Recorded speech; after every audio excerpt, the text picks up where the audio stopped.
How can you do meditation and not get screwed up by it?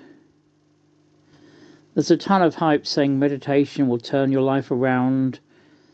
There's people saying everything from it will get you all you desire, and you can reach your highest state, and you can become human version 2.0. There's also an equal amount of people being hysterical about it. They say it's all wrong, it's selfish, even demonic. Well, this video uses actual medical evidence to highlight a kind of meditation that's proved to help most people and avoid the costly impact of misguided obsession. Well, why listen to me? I run LifeTweak, and its agenda is to help you max out in every part of your life. And at a young age, I was made to spend nearly a decade doing what professionals now know is the wrong kind of meditation that screwed up myself and my whole family. I also met many who were equally devastated by their meditation. You'd think, after seeing all the damage in my life and my family's life and some of my friends, that I'd be one of those people saying, "Don't, whatever you do, meditate. It's a path to hell and you'll regret it." That's not the point of this video. I'm saying there's a right way to do it and a very wrong way to do it. I think, sadly, the worst kind of meditation starts off as a genuine wish to improve your connection with what is otherwise a very unfulfilling life. It then turns into a nasty ego trip.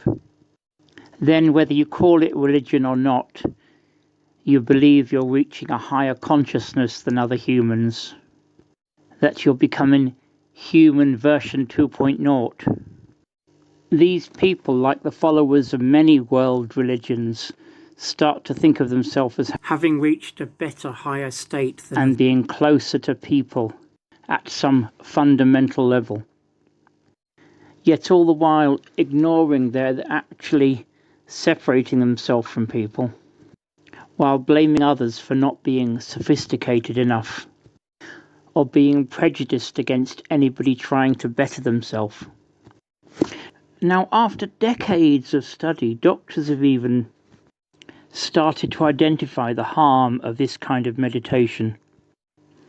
Like smoking, the buzz you get from it has a cost. But like me, doctors also identify that some meditation can be enormously helpful. So what areas of meditation do doctors now say can actually be good? That they finally confirmed that thankfulness is more valuable than matter-of-fact acceptance. Now, that's a huge development for anyone who's involved with meditation.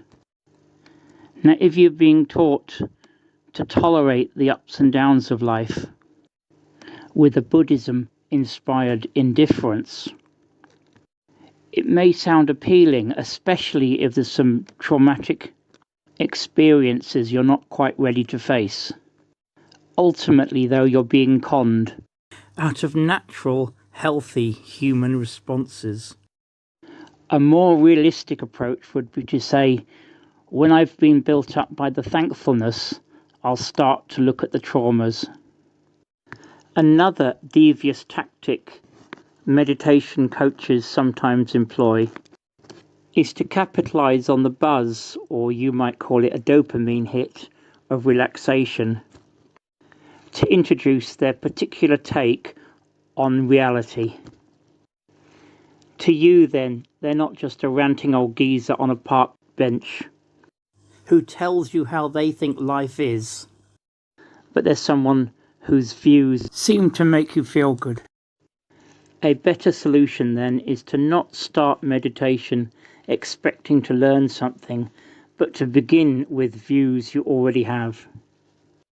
So thankfully meditate on things that have already struck a chord with you. So if, as some people I know, you've been told, we're all God and we can do anything. There's evidence before we start meditating that that's simply not the case. Times spent in a prison cell for not paying fares or trespassing show that we can't do exactly what we want, however encouraging a sentiment it might be. Another seriously misrepresented focus in meditation is our connection with nature. Now, in UK television advertising campaigns of 2024, doctors are finally admitting the value of awareness in that connection. Now, of course, in politics, it's clear common sense not to abuse or exploit or pollute our natural world. Just like keeping your house or your room tidy, it makes things easier. But romantically reveling in it, as if an eagle's nest is somehow more natural than a human house, it's just unbalanced. Some barbaric things can happen in the natural world, and when we get close to it, it can happen to us too. So we've got to plan to manage our place in it as well. Even providing help to third world countries to get access to clean water can help stop them depending on dirty water full of parasites that kill millions of babies a year. Another indisputable reality that you can focus on in meditation. Your body has got some amazing processes and abilities to thankfully focus on. Now, there's some astonishing claims about the power of focusing on your breathing, for instance. I guess they imagine it's a privilege unavailable to those who have to use an iron lung to breathe. For many, though, the ability to focus on regular breathing helps stop the mind racing, so may help calm them down. Then you've got the amazing ability to take in and interpret smells, images and sounds. So I'm sure the smell of a scented candle will be more valuable than some of the smells of my burnt cooking, and some images will be more valuable than others to look at. You might not find the sound of hoovering so helpful, but get a lot out of hearing yourself saying om or quack quack or the sound of a gong or even a nice banging tune. Another way of being thankful and de-stressing is to focus on the mind's ability to visualize, to imagine walking on a beach or in fields or a forest, or even remembering real venues you've been to and enjoyed. Now, a damaging focus of meditation often used today is the idea of emptying your mind. Even Eastern mystics that the practice is often attributed to didn't feel they were doing this. They were just taught to observe the thoughts they had, without their inner critic springing to attention and scolding them for such impure thinking.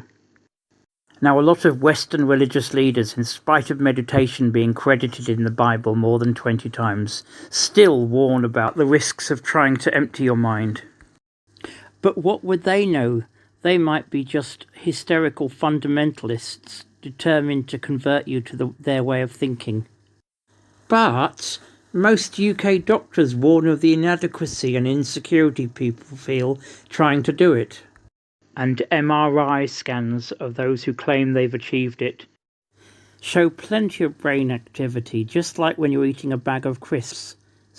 A final, often misjudged focus of meditation is the awareness of the now, sometimes called presence.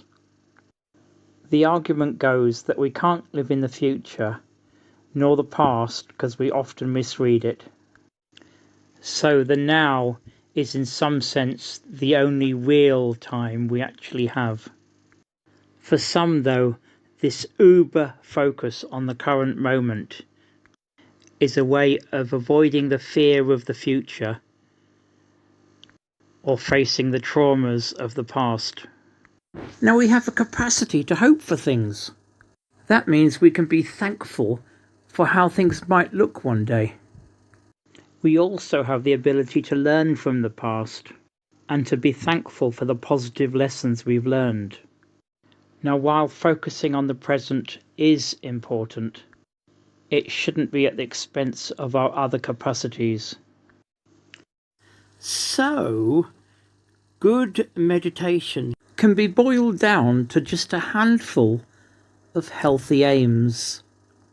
A thankful awareness, trying to appreciate what you already believe, accepting your connection to nature, an awareness of your body, a perception of your own thoughts in time.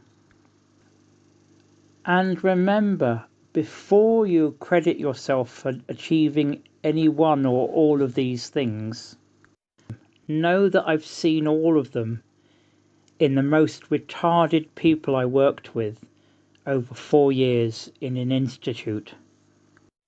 Many of my retarded friends couldn't even string 2 words together or comprehend 2 words of somebody else. The more politically correct might like to call them people with severe learning difficulties. Yet they could sometimes be streets ahead of those who happily congratulate themselves for getting this meditation business sorted. People often do it without realizing. It's only the intention to keep it as center stage and the most important thing for the rest of your life that's basically a human inadequacy. It doesn't need to be coached by clever advanced gurus or meditation coaches. A warning though, all the priorities I've spelled out here can be expanded on and reinterpreted by irresponsible gurus who are unconcerned about sending you on a damaging ego trip. The good news, though, is you needn't fear any of that happening. First of all, you've got to be honest with yourself about your intentions. Secondly, you've got to appreciate that many coaches try to use meditation to teach you their worldview rather than help you find yours, so you can marvel at your role in it all.